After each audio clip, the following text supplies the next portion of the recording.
December 6th here in Seoul, and I'm Kim Dami. We begin with these stories making the headlines at this hour, starting with Israeli military's grip on Khan Younis. Israeli forces have now stormed into Gaza's second largest city, where hospitals are becoming overwhelmed. Watchers fear for civilians as many had fled to the area to escape fighting in northern Gaza. The rate of food prices in South Korea went up last month despite consumer prices slowing, while job openings over in the U.S. dropped to the lowest level in over 2 years, indicating signs of consumer prices being tamed. South Korea has sketched out plans to cut the country's suicide rate, which is the highest among the OECD countries, by half within 10 years. Mental health checkups for those in their 20s and 30s will be offered every 2 years instead of the current 10 years. Israeli forces have now reached the heart of the southern city of Khan Younis. Prime Minister Benjamin Netanyahu says the Israel Defense Forces should retain control of the region for the disarmament of Gaza after the war. Our Lee Seung-jae starts us off. The Israel Defense Forces on Tuesday reached southern Gaza's main city of Khan Younis, marking what they called the most intense day of combat in 5 weeks of ground operations against Hamas. Backed by warplanes and tanks, the IDF reached the heart of the city, where many Palestinians who fled since the start of the armed conflict are now situated. According to the chief of Israel's general staff, Israeli forces have secured many Hamas strongholds in the northern Gaza Strip and are now operating against the strongholds in the south. Meanwhile, Israeli Prime Minister Benjamin Netanyahu stressed that the Israel Defense Forces should retain control of the region following the disarmament of Gaza and the end of the war, shooting down any notion that an international force could be responsible for security in the Gaza Strip. I want to say a word about the day after Hamas. Gaza needs to be demilitarized. But in order for Gaza to be demilitarized, there's just one force that can demilitarize it, and that power is the IDF. No international force can be responsible for that. We saw in other places what happened when they brought in international forces to demilitarize them. I am not willing to close my eyes and accept any other arrangement. Gaza's health ministry says the death toll among Palestinians since the start of the armed conflict has now surpassed 16,000, with some 40,000 others injured. With the dire situation in Gaza, the World Health Organization appealed for protection for the health system against further attacks. The UN Health Agency says with more civilians in southern Gaza receiving immediate evacuation orders and being forced to move, more people are being concentrated into smaller areas, while the remaining hospitals in those areas run without sufficient fuel, medicine, food, water, or protection from health workers. It added that the number of functioning hospitals in the Gaza Strip has dropped from 36 to 18, with some treating 2 to 3 times more patients than they were designed for. Lee Seung-jae, Arirang News. Israeli military's grip on Gaza is further deepening, with its forces now operating in the southern city of Khan Younis. Is another temporary ceasefire between Israel and Hamas not possible at all? For more, let's turn to Professor Austin Nupa this morning. Welcome. Thanks for having me back. Pleasure to be here. Sure. Expanding its grip on southern Gaza, Israel says its troops are now in the heart of Khan Younis. Professor Nupe, what will happen when there are Israeli forces in every part of Gaza? So right now we're seeing the offensive move south, and the problem is that to date we've already had 80% of the Gaza Strip dislocated. That's about 1.8 million people. So as the military offensive continues south, more people will be displaced for their homes, and it will be increasingly difficult to flee given damage to infrastructure, roads, electricity, etc. And so it's going to continue to exacerbate the humanitarian crisis in the Gaza Strip. Definitely. Israel is warning Palestinians to evacuate specific areas in the south. But the problem is residents are saying that there is no safe place to go. Now, that means the pressure is also mounting on the U.S. over the number of civilian casualties. What actions do you think the U.S. can or must take at this stage of the war? Well, what we've seen in the past 60 days since the conflict began is a tension in U.S. foreign policy without a domestic politics. With respect to foreign policy, the vice president spoke the other day about the need of the Israeli Defense Forces to limit civilian casualties, though it's unlikely that the U.S. government will condition continued U.S. military assistance to Israel given the prospects of a presidential election next year. And so on the record, the Biden administration is insisting that the Israelis respect a discriminate targeting between militants and civilians, and behind the scenes is negotiating for the release of further hostages while also paying attention to the presidential election in the coming year. And so it's very difficult to strike a consistent policy with U.S. audiences and international ones. It is quite tricky at this stage of the war. Now, is another ceasefire possible then in the near future, do you think, after the collapse of the truce? What's your take on the possibility? Are hopes for another temporary truce really low now?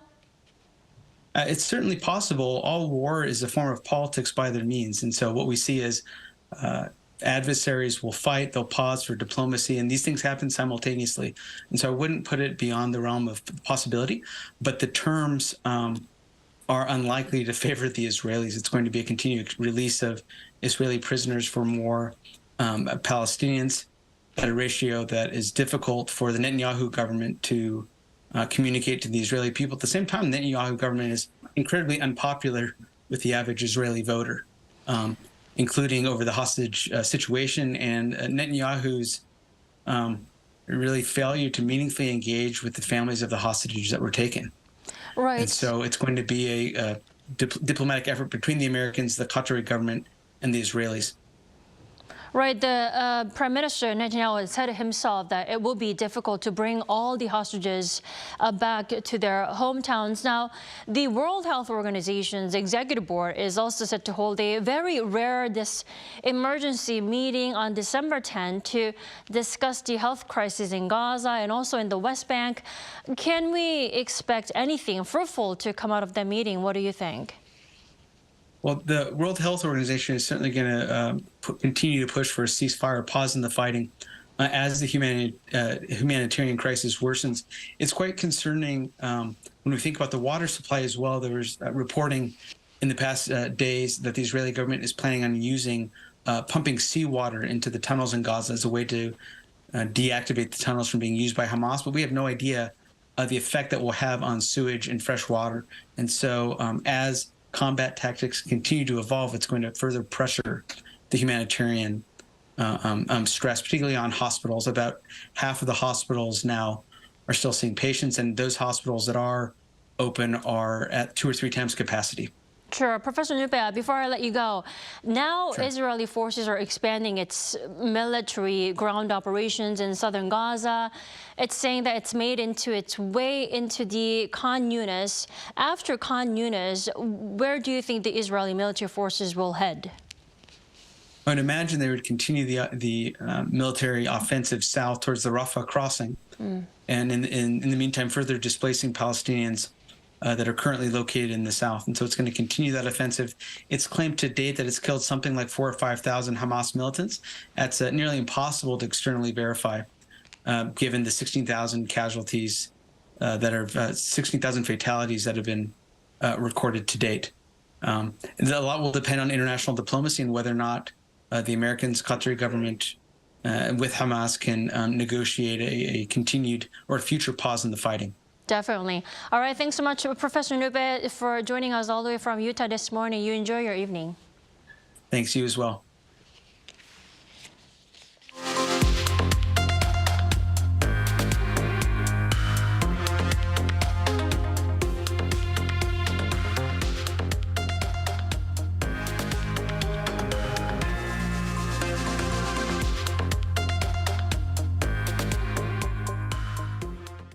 Fresh data on job openings in the U.S. has shown that the labor market is cooling and aligning with the Fed's tough action to bring down inflation. Now, the lower than expected figure was met with a mixed reaction from the financial markets. Our Moon Hae-ryun has the details. Job openings in the United States dropped to the lowest level in more than 2 years, signaling a cooling labor market on the back of high interest rates. According to the U.S. Labor Department on Tuesday, the number of job openings fell to 8.7 million in October, a sharp drop from 9.3 million the month before.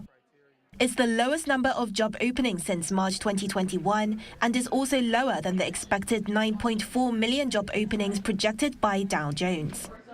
This decline is significant as labor market conditions are considered by the Federal Reserve when forming their interest rate policies. Despite the Fed's aggressive rate hikes to ease inflation, the U.S. job market has been surprisingly resilient. This latest figure, however, suggests that higher interest rates are finally dampening demand for workers.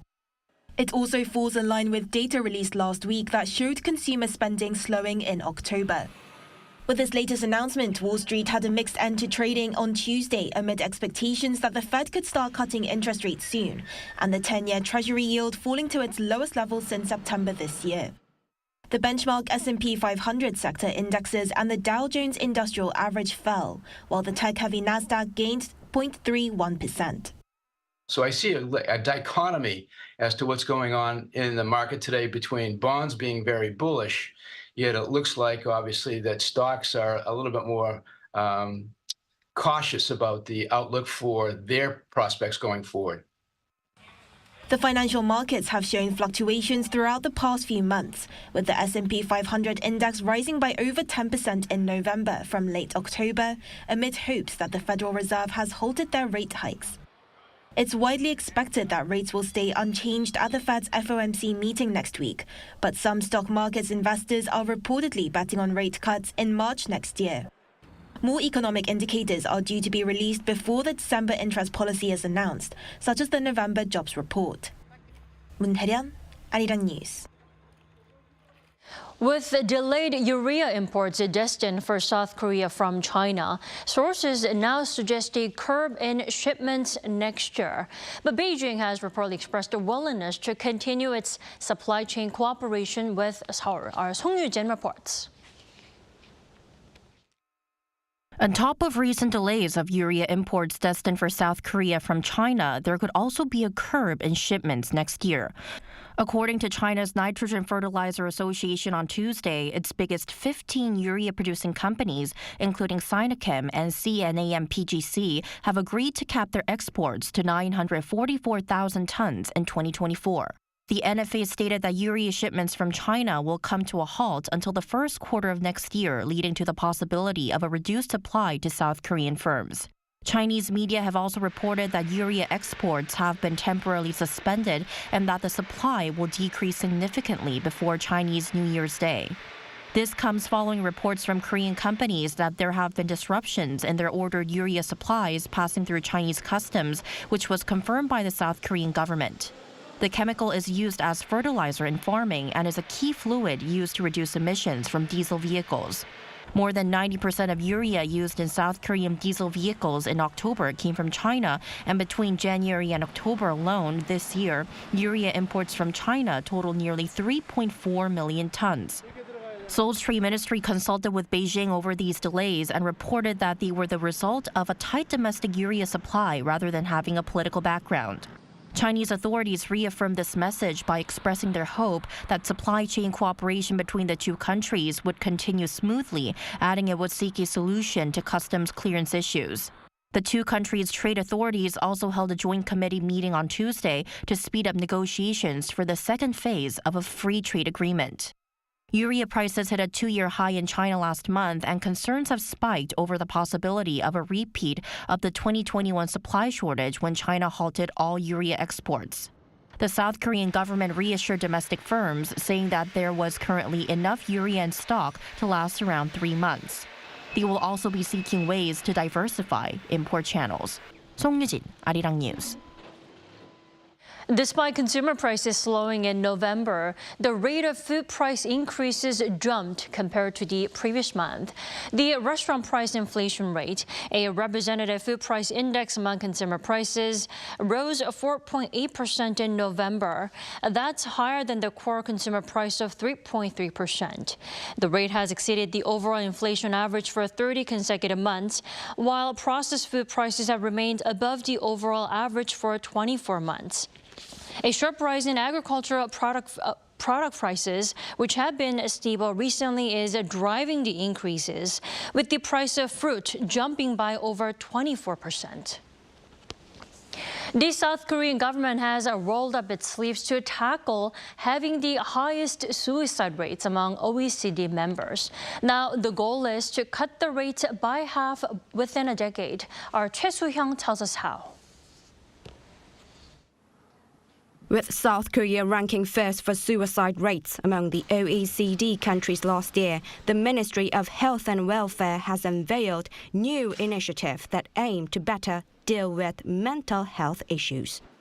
President Yoon Suk-yeol explains that the plan is all-encompassing.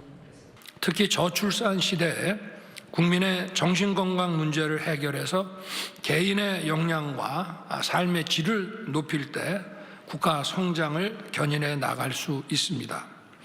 정부는 이제 예방치료 회복에 이르기까지 전 과정의 지원 체계를 재설계해서 정신건강 정책의 패러다임을 획기적으로 바꿔 나갈 것입니다. To improve old mental health policies which focused on after-the-fact treatment and not on prevention, the new approach is more proactive and highlights 4 key tasks. Firstly, the government aims to build a system that's integrated into daily life. This involves launching mobile mental health checkups via the messaging application KakaoTalk and integrating the suicide prevention emergency hotline under a brand new number 109. They also plan to increase counseling support for young people at universities and in workplaces. Secondly, there'll be swift and continuous treatment and management of severe patients. The government also will increase financial support for outpatients care by keeping in touch with those who have had severe mental health problems. As for the long-term strategy for people with severe mental health issues, there'll be better housing support for economically independent living. They will also be officially recognized as a socially vulnerable group, and more people will be eligible for medical insurance, even if they have a record of mental health issues. At the moment, some insurance companies don't offer cover to such people.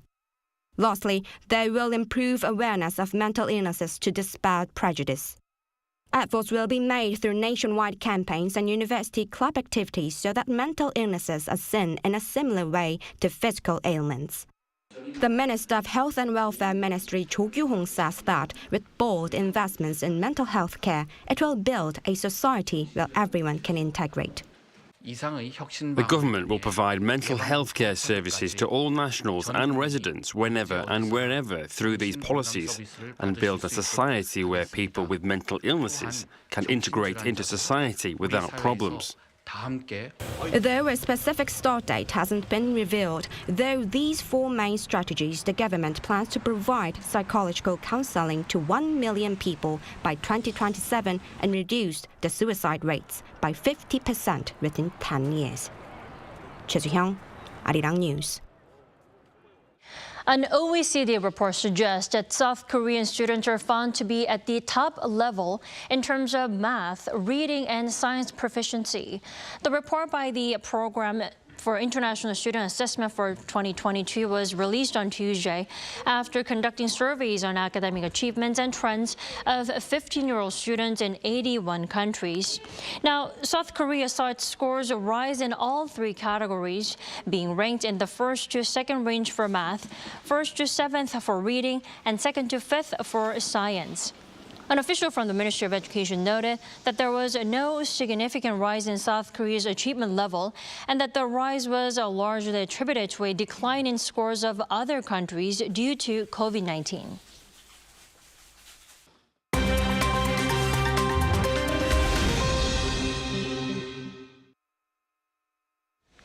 Good morning, I'm Kim Si-young, and we now turn over to stories from around the world.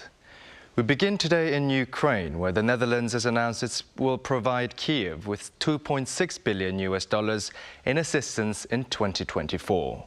The Dutch Foreign Minister Hanke Bruins Slot, on an official visit on Tuesday, told her Ukrainian counterpart that your fight is our fight, your security is our security. Amid recent concerns of diminishing Western support, Ukrainian Foreign Minister Kuleba said that he did not see any decrease in support coming from partners when it comes to deliveries of weapons and ammunition. Bruin's slot also mentioned the Dutch Pilot Training Center in Romania for F-16 fighter jets that opened in November, and that talks are being held with the US and Denmark to decide whether Ukraine can deploy the jets as soon as possible. Now to Indonesia, where the death toll from the eruption of the Mount Marapi volcano on Sunday has risen to 22 people. Rescuers found 9 more bodies on Tuesday after resuming their search, which had been suspended on Monday due to safety concerns. One person is still missing.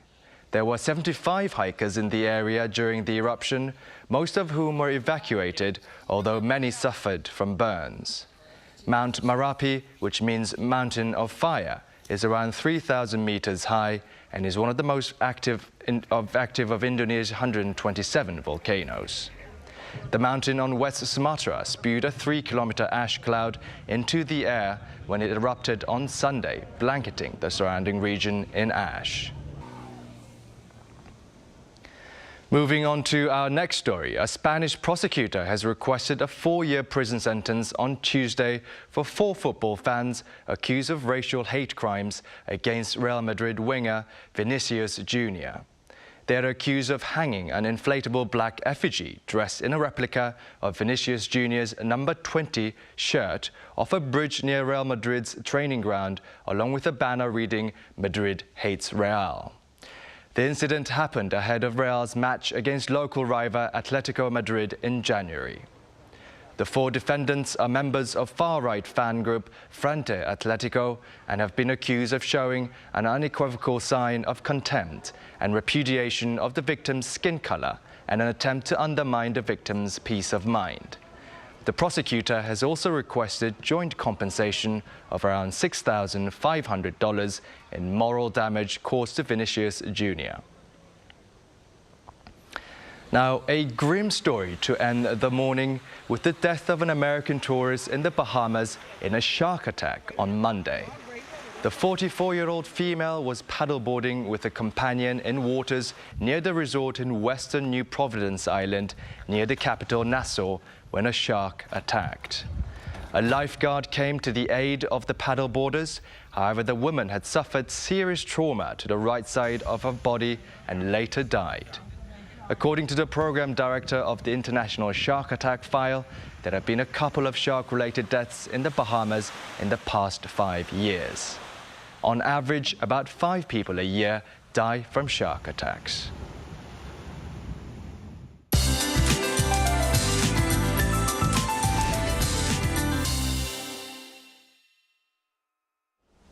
Good morning. The chill will not be the major issue today. It's the dust will be trapped in all day in most places. Southwesterly winds will bring more dust into the country, boosting dust levels to very bad levels in the latter half of the day. Another reason to keep a face mask on today. Then there will be light rain across Korea with less than 5 millimeters of precipitation expected. Mountainous regions in Gangwon-do province could see snowfall instead. Meanwhile, a dry advisory remains in place for some of the East Coast and Busan and Ulsan today. Afternoon highs will be similar to slightly lower this afternoon, Seoul topping out at 10 degrees Celsius this afternoon. But winter seems to be far away on Jeju Island, topping out at 19 degrees this afternoon. Partly sunny skies will be blurred by that fine dust. Today's precipitation will bring a slight chill tomorrow morning, but it won't be too bad. And there will not be a major cold snap for the next 5 days. Also, air quality should improve tomorrow. That's Korea for you, and here's a look at the international weather conditions.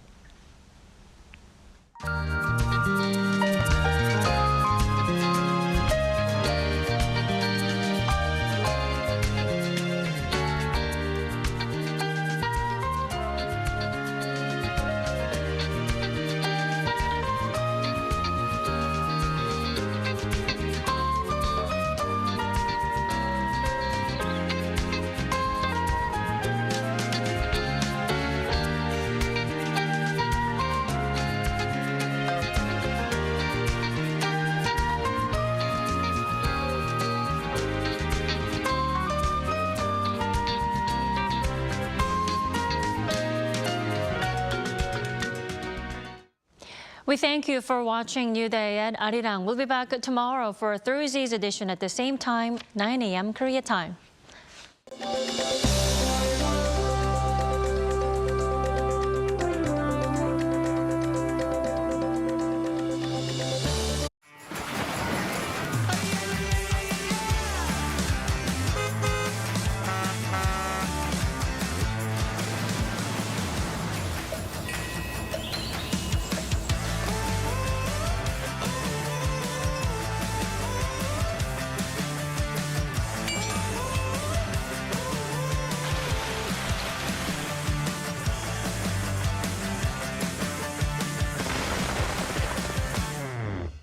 I'm live!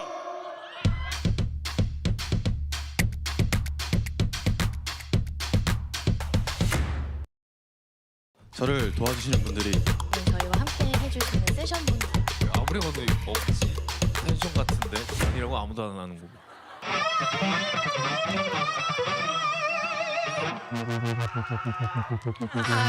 좋아요.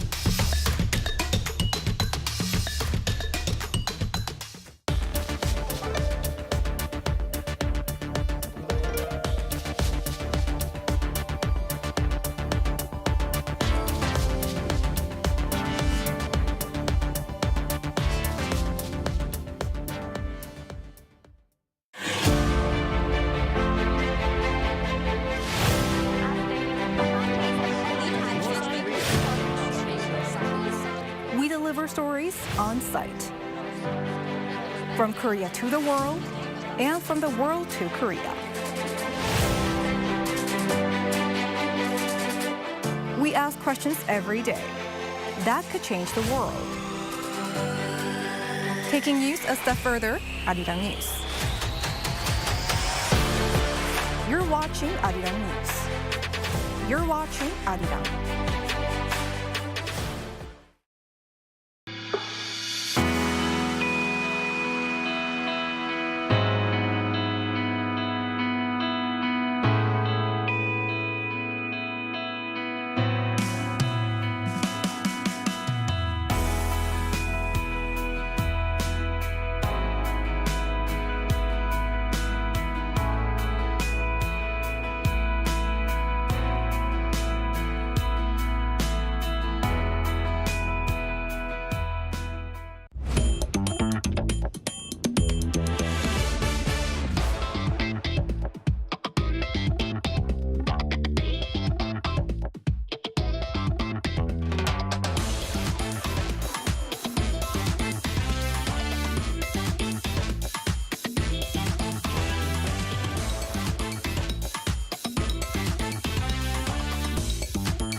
The Smart Factory needs data from gathering to analysis.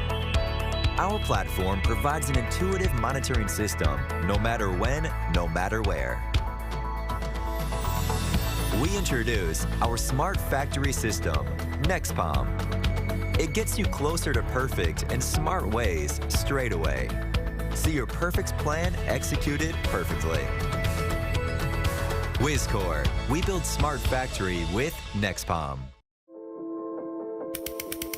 시작부터 남다른 자신감으로 그립과 하나 되는 순간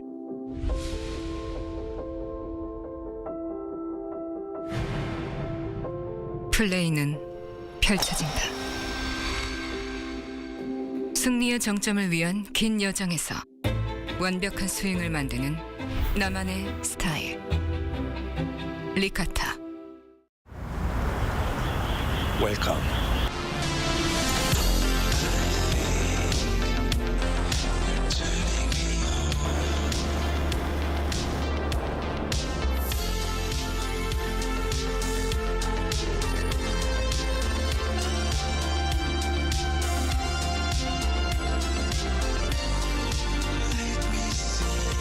(24시간) 불이 꺼지지 않는 나라 감당할 수 있겠니? Welcome.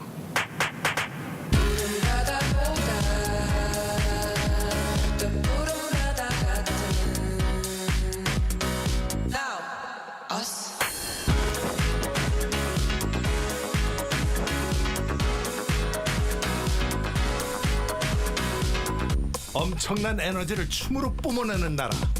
감당할 수 있겠니?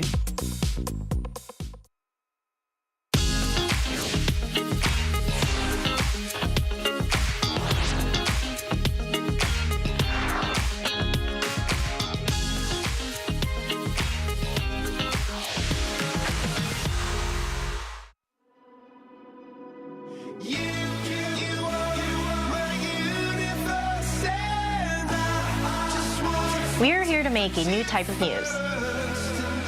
New insights, new styles, and new topics every day. We are News Generation. Making news just for you. It's December 6th here in Seoul. I'm Song Yujin filling in for Shin Yeon, and you're watching News Generation. Joining me in the studio today is Park Ki-hoon. Thank you for having me. Good morning. And it's her second time here in News Gen as part of the panel. It's Kwon Ju-hyun. It's a third time, in fact. Oh, sorry, it's a third time. Wow. Welcome back. Happy Hump Day.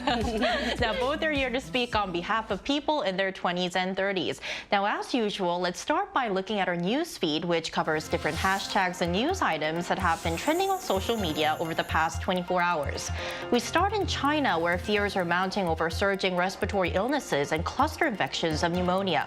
One Chinese newspaper, citing social media posts, reported that local governments in Sichuan and Guangdong had brought back the disease tracking app that was used during Beijing's zero COVID era. Now, the app gives users color-coded designations based on their PCR test results, vaccination status, and travel history. It also comes with a QR code that users need to scan whenever they enter a public venue. Now, back here in Korea, with the remaining 4 BTS members reportedly starting their mandatory military service next week, their management agency has asked fans to refrain from visiting their enlistment sites for safety reasons. Big Hit Music said on Tuesday that there will be no official events to send the members off at their respective military training centers. Now, last week, multiple media outlets citing industry insiders reported that members RM and V will be enlisted on December 11th, followed by Jimin and Jungkook the next day. The Korean government approved the enforcement decree to amend the Act on the Management of Zoos and Aquariums in Tuesday's cabinet meeting. Now, zoos and aquariums now need permission to operate instead of just registering. So to get the permission, they must have certified vets as well as zookeepers, a specific number of animals, and venue size. Seoul's Environment Ministry will also conduct regular on-site inspections, checking how they're managed and ensuring good animal welfare. Now, so this amendment is set to take effect next Tuesday, which is December 14th, and it seems like a change that many might welcome, especially given the recent spotlight on poorly managed zoos and aquariums, like the case of the shockingly skinny lion Parami. So now, looking at the bigger picture, the purpose of zoos and aquariums is hotly debated when it comes to animal rights. So, Jion, I want to first ask you, what are your thoughts on this amendment? Well, to talk about my personal stories, 2 years ago, I visited an inside zoo with my first child. Because they offered a discount on the visitors' birthdays. Then you must go, yeah. Yeah, and I observed some penguins. I had an eye contact with one of them, and he looked very unhappy, unhealthy, living in that very small place. And before going to the zoo, we actually read a book about animals that it mentioned penguins live in places with cold climate. Right. I did not know what to say to my son, because the penguin were living in a very cold environment. You know, the AC was on, but I can't say that it is all because of the people's greed and humans' activities, so that they are living in a totally different environment. So I do believe that this amendment will bring some dramatic and some positive changes, raising awareness of the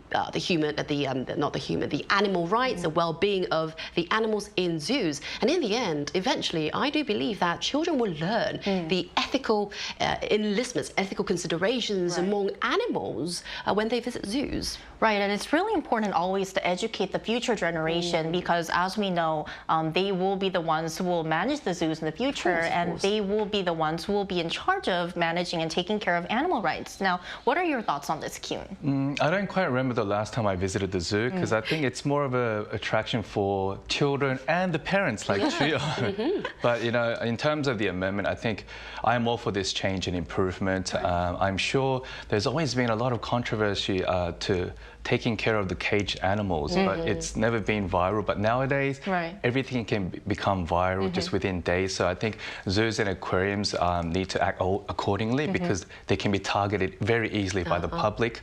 And I think using animals for commercial and entertainment purposes is hard to avoid completely. So people in charge, like zookeepers and vets and the managers, should be taking extra caution to the welfare of those animals, compensating for how much revenue the animals are actually making for them, because it's kind of like a business, right? And I think it's right to say, finally, you know, treat others the same way you want them to treat you, including animals. Right, and I think that you made a very realistic and valid point here, because it will be kind of impossible to get rid of all these zoos and aquariums. So if we can, I think that the most responsible thing that these zookeepers and aquarium managers can do is at least guaranteeing a safe living environment that's as similar to as original habitat. Definitely. Right. So as we mentioned, this act will be taking effect from Thursday. So we'll see how it goes. And that was our news feed for this Wednesday.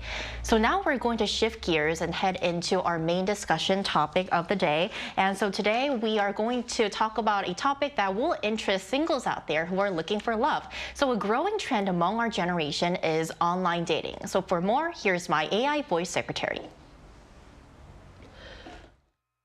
It seems like love has changed in the digital age.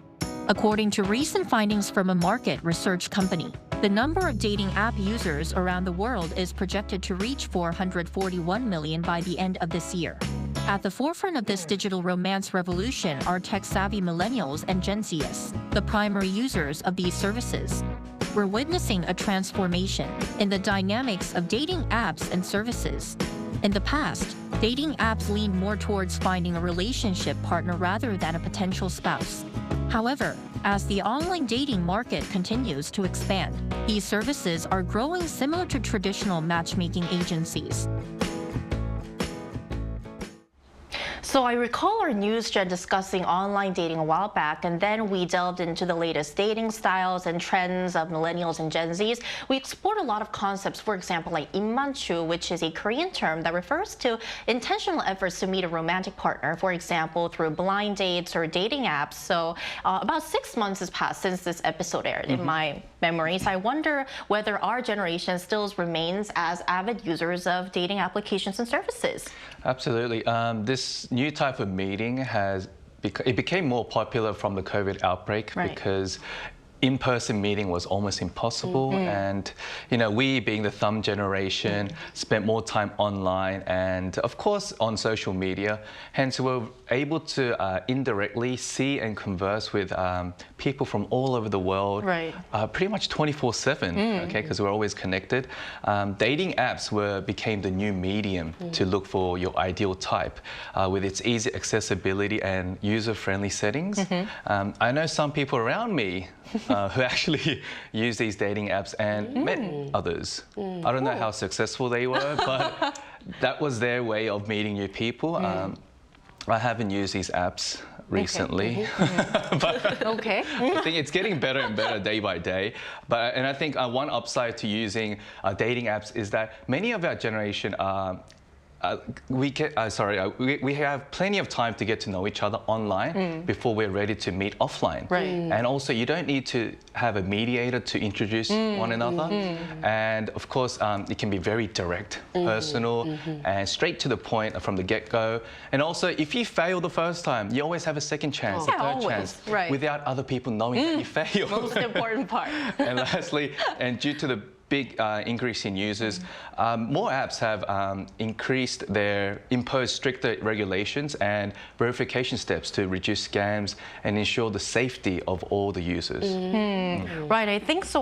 So the pros that you mentioned about using online dating apps, which are, for example, no mediator, so you don't have to feel awkward and you have second and third chances, are one of the reasons why our generation is gearing toward becoming enthusiastic users of this application. And so much so that I heard that there is a very new and emerging dating app that's going viral in Korea and other parts of the world, Chiang. There is a unique dating app. It's quite an interesting one. It's the first kind in this country that incorporates a financial verification as part of the sign-up process. Wow. So if you want to join the application, if you want to be the member of this application, you've got to submit some certain documents that proves your financial status, occupation, and for women, of course for men, but for women, they've got to submit some certain pictures, like certain photos, like selfies of themselves, because according to the app, it says for men, financial status holds more weight, while for women,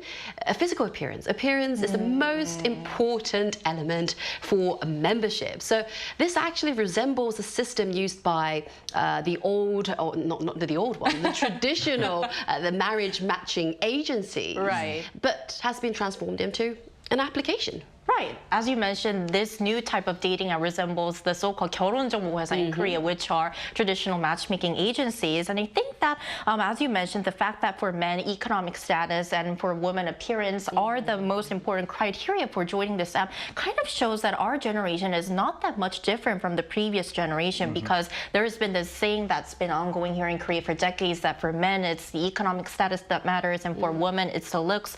But I'm sure that there are a lot of differences. What makes our generation stands out. So anything you would like to add, Ki-yoon? Just, listening to what you guys said about men having economic status, women having the looks, I think I'm more suitable to be a woman because I don't have money. Anyway, okay.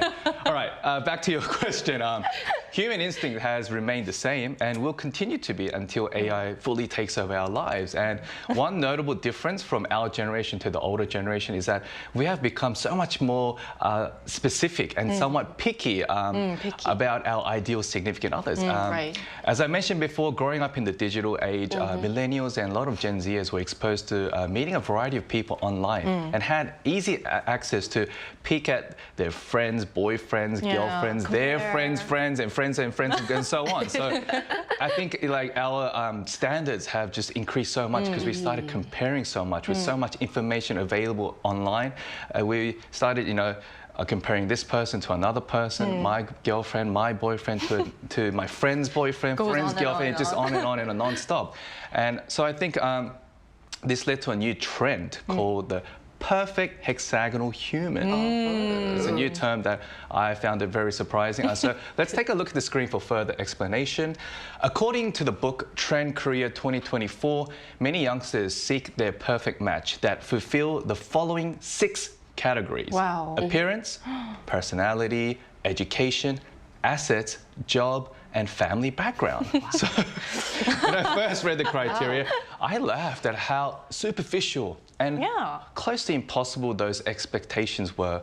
And statistics supported my opinion that only 0.1% of the population qualify those needs. Who are them? Yeah, I'm surprised. Not me.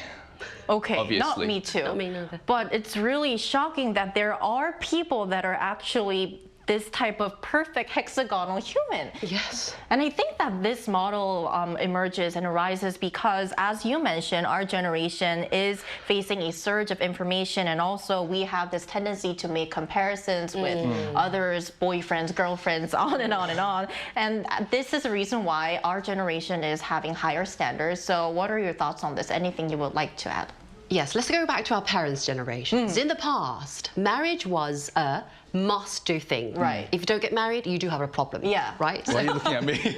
Why are you looking at me? I don't have any problems yet. You don't have it. No, but the thing is that marriage, I think marriage was actually listed on their bucket list back in the time. So, and speaking of those marriage conditions, whether you are wealthy, we're talking about the height, weight, and whether you are bold or not, your financial status, and your educational achievements, they did not actually completely ignore all those conditions. Right. They found a middle ground. They compromised it. But however, in this era where people say marriage is not a must-do thing, it's a choice. They say, I won't get married, I won't tie the knot unless I meet this person. I mean, someone who has all the qualifications, all the qualities I desire.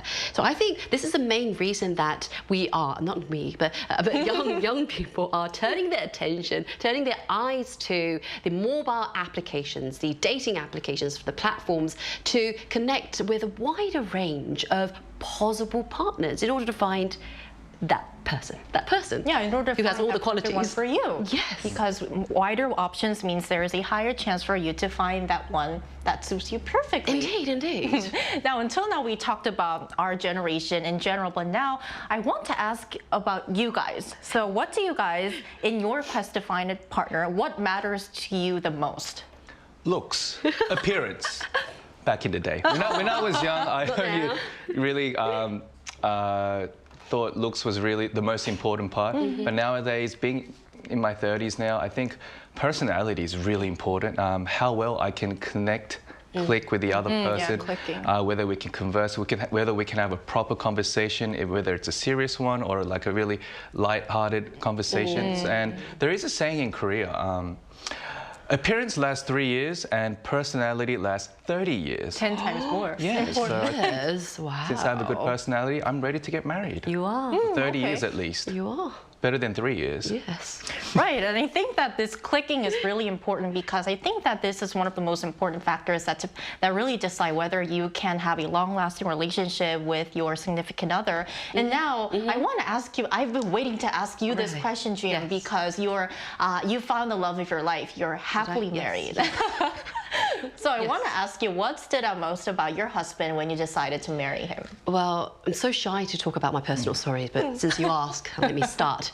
Well, what I liked most about my husband was his kindness, his unwavering support and sense of humour. But if you want me to be honest at this very moment, even though you did not ask, I'll tell you the truth.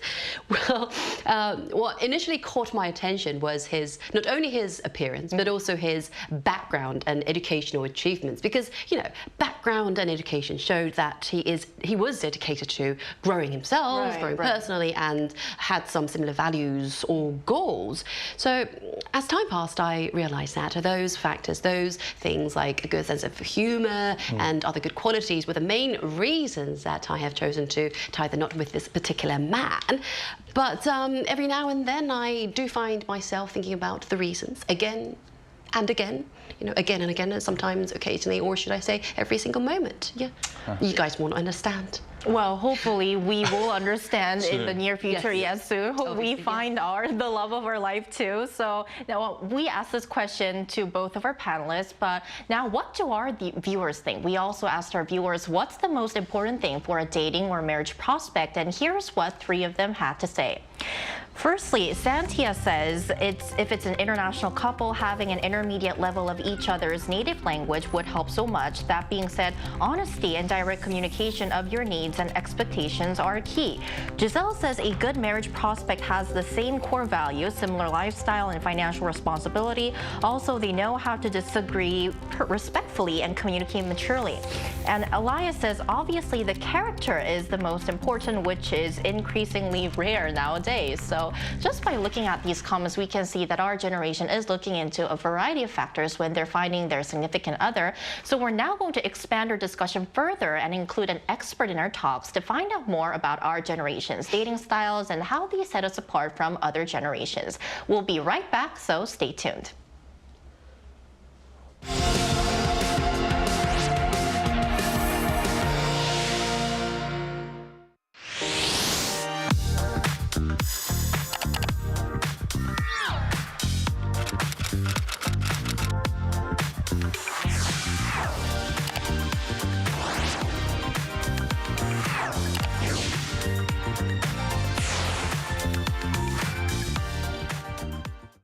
So today we're joined by Ji-sun Baek, a social researcher at the University of St. Andrews. So welcome, Ji-sun, to the show. Thank you so much for having me today. Thank you for joining. So first off, what factors do you think have contributed to the global expansion of the online dating app market? First things first, I think we all can agree that finding love is tough. Our parents or even our grandparents might have experienced different kind of drama just to find the right partner. Yeah. Yet, it's possible that they still didn't find one. So finding love has even become tougher these days. Our needs now have diversified, and some people might have their beautiful checklist, and others might be just looking for someone who loves pet. Additionally, there are more women in the labor market and higher education system than ever before, which makes the half of the population adopting different lifestyles, therefore different ways of dating as well. So dating apps accommodate our various needs in finding the right partner in a super efficient way.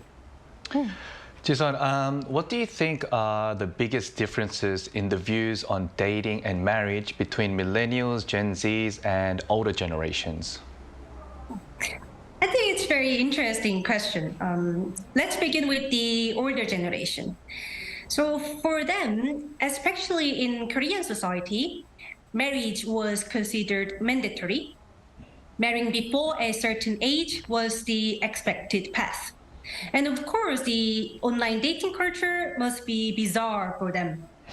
On the other hand, Gen Zs prioritize individuality with the social standard, either not really bothering them or being more diverse.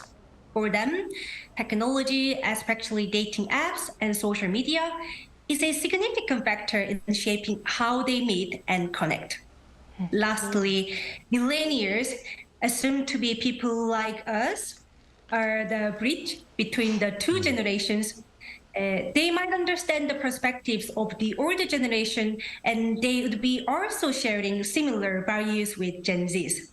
They might use dating apps, but they might hide it as well. So they're the tricky ones. Interesting. So, Jason, what do you think are the pros and cons of the evolving dating and marriage trends observed among the millennials and Gen Zs? On the positive side, there's a bigger focus on individual choice, letting people explore diverse relationships and lifestyles. Young people also tend to delay their marriage, which allows them more time for personal growth and career development. On the other hand, the negative perspective can be focused on dating apps. You know, these dating apps often turn us into product on display. It's so easy to lose sight of who we really are and just concentrate on how we want to present ourselves. So the lack of meaningful and face-to-face connections also makes us view people on dating apps as product. I think understanding these dynamics is crucial as we navigate the consistently evolving dating scene. All right, thank you so much, Jisun, for your valuable insights. Thank you so much. Thank you. Thank you. Right, so we're running out of time, but last but not least, do you guys have any tips that you would like to share in our quest to find that one perfect true love? I'm not quite sure if the term one perfect true love really exists, but for me, instead of thinking of it as like searching for the right person, perhaps it should be like choosing a companion you would like to share your life experiences together through the good and bad times until the day you die. Amen. Wow, that was like a marriage officiant. Now, what about you, Julia? Well, my advice would be confident, just be yourself and focus on relationships with someone that you can really share your values and goals. And also don't hesitate to using those dating mobile applications. You know, you might meet your significant other, but take time to build up the deep relationship, the true relationship. And lastly, why don't you trust your instincts? You know the drill. You know the drills, don't you? Don't you? Not yet, but we will get there, just like Chuyang. All right, that's all the time we have for today, but we'll be here every day from 9:30 to 10 a.m. Korea time, bringing you more topics young people are talking about. Special thanks to Park Ki-hoon. Always a pleasure. And Kwon Ji-hyun. Thank you for having me. Thank you everyone for watching. We'll see you tomorrow. We are News Generation.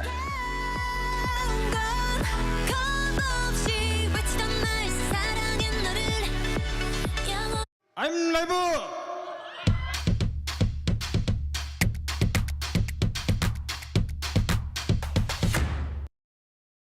저를 도와주시는 분들이 저희와 함께 해주시는 세션분들